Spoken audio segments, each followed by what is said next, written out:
Gak cukup modal sponsor aja untuk bisa bertahan di ajang Grand Prix, percaya nggak cuy? Ya ini yang terjadi dan memangnya harus bisa kita sadarin kalau kita cuma sebagai penonton aja, menonton para pembalap Indonesia di ajang internasional, terlebih di ajang Grand Prix.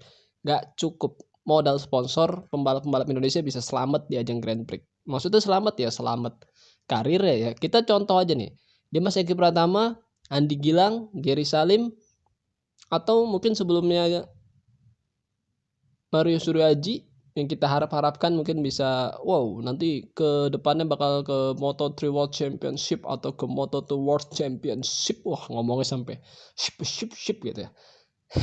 Oke, jadi kita bahas ini aja. Saya nggak suka bahas-bahas yang terlalu mainstream, bahas yang berita-berita dari GP1 ataupun dari Crashnet ataupun apa-apa ataupun yang bahas MotoGP ya.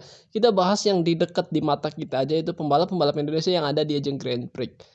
Ya kenapa? Karena inilah wakil-wakil Indonesia yang bersaing di ajang Grand Prix membalap dengan motor-motor prototype, bisa kita bilang seperti itu.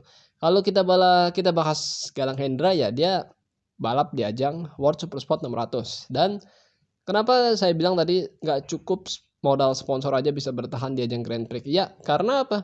Karena yang kita pikir bahwa Dimas Eki akan wildcard di Moto2 World Championship itu ternyata sampai 2 kali wildcard, SAG Racing Team itu nggak masukin nama Dimas Eki. Mantap ya. Ya mantap.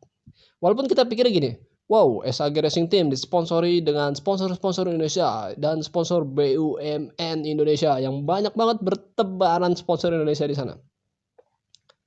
Ya kita mikirnya bakal Dimas Eki gampang lah, cincai lah naik ke atau wildcard lah di Moto2 World Championship.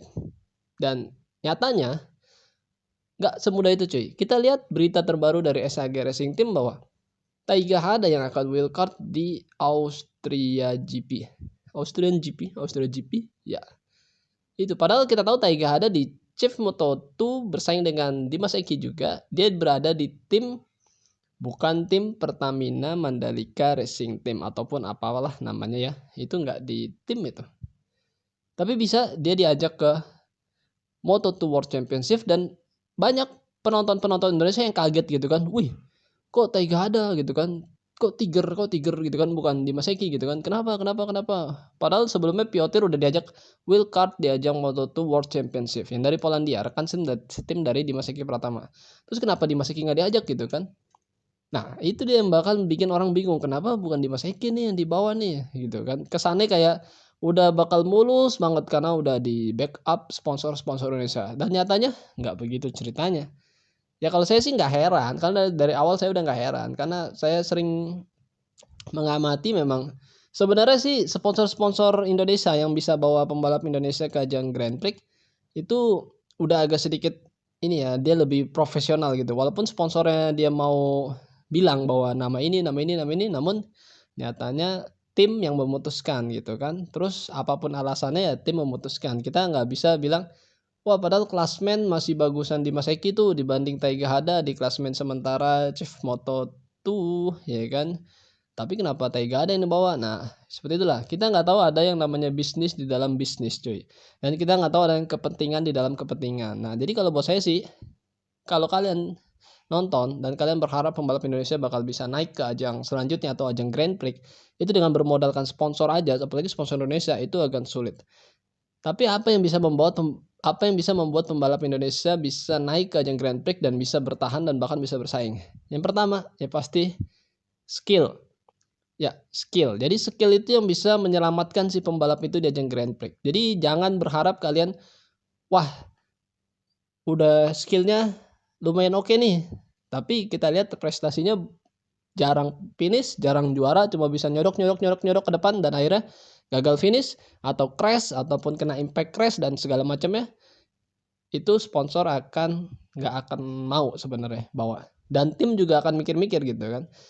Jadi jangan kita berharap seperti wah aman nih banyak sponsor Indonesia di belakangnya nanti akan bisa maju. Kalaupun dikasih paling cuma dikasih 1 musim. Udah kita lihat kan bagaimana anak didik Astra Honda Racing Team yang bisa naik ke ajang Grand Prix, kita sebut aja Dimas Eki Pratama, cuma dikasih 1 musim di ajang Moto2 World Championship. Hasilnya kurang baik, sponsor nggak berani lagi.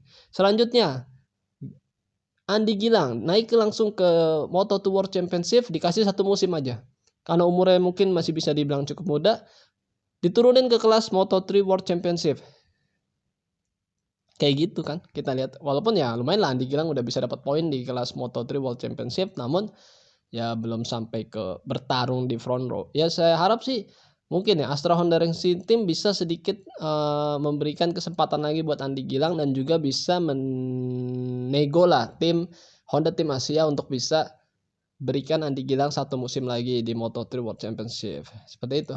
Dan penerus-penerusnya nih Mario Suryaji apakah akan mengikuti langkah mereka, karena mereka Mario juga disponsori disupport oleh Astra Honda Racing Team. Kemungkinan sama, nggak akan melenceng kecuali Mario Suryaji dia bisa keluar dari lingkaran itu dan dia mempunyai manajemen sendiri, punya manajer pribadi dan segala macam yang akhirnya bisa mengatur Mario Suryaji masuk ke tim, nggak apa-apa lah tim-tim Moto3 lain misalnya si tim apa gitu kan, nggak perlu tim besar, tim kecil namun tim itu yang memberikan fasilitas dan support ke Mario Haji untuk bisa stay 1 musim, stay 2 musim, ya kan?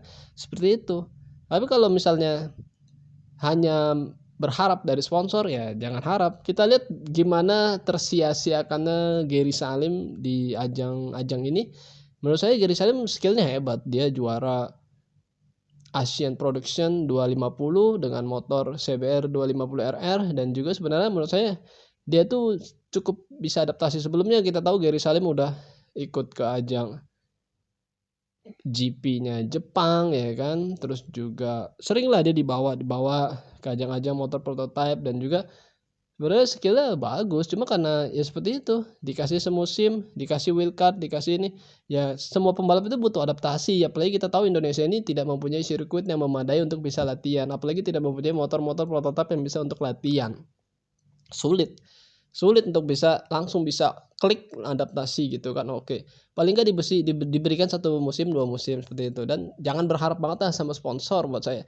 Terus karena Taiga Hada ini jadi wildcard, banyak orang jadi makin wah kenapa kok bisa begini-begini, yang mungkin berpikiran wah karena sponsor Indonesia banget nih, semuanya Indonesia, nama timnya pun Indonesia, kesannya kayak Dimas Eki bakal dikasih wildcard lah kalaupun nggak naik ke Moto2 World Championship, dikasih wildcard. Namun kan nggak semudah itu cuy, nggak semudah itu. Kalian punya pendapat yang sama ataupun berbeda boleh ditulis di kolom komentar seperti biasa.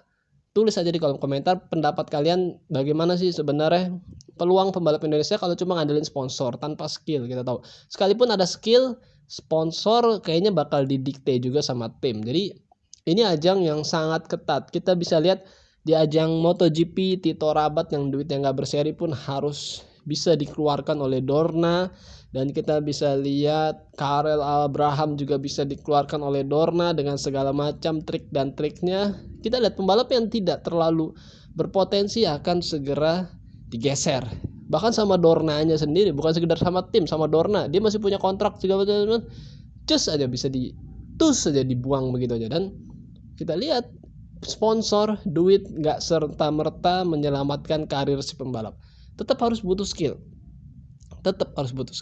dan juga ada yang bilang KTP Indonesia, KTP Inggris, KTP Amerika, KTP Jepang, KTP ini bisa menyelamatkan pembalap, enggak juga. Namun relasi mungkin ya, dia punya relasi, dia punya connect dengan orang-orang besar, orang-orang tim, orang-orang pabrikan, mungkin bisa seperti itu. Saya sebenarnya pengen bahas lebih banyak, cuma agak seru sebenarnya kalau bahas seperti ini. Ini karena ini bukan pembahasan yang ada di beberapa tulisan-tulisan blog ataupun berita-berita olahraga ataupun sport channel, nggak ada. Ini hanya pemikiran dan pendapat-pendapat. Kalian boleh tulis pendapat kalian juga di kolom komentar agar semakin seru konten ini, dan saya akan baca-bacain semua. Kalau ini bisa berkembang, konten yang ini akan saya lanjutkan di part 2 ataupun part selanjutnya, bahwa sebenarnya memang Indonesia, kita jangan terlalu berharap pembalap Indonesia hanya dengan modal sponsor bisa stay di Grand Prix ataupun naik ke ajang Grand Prix. Gitu aja sih. Terima kasih ya buat kalian semua yang telah menyimak video kali ini.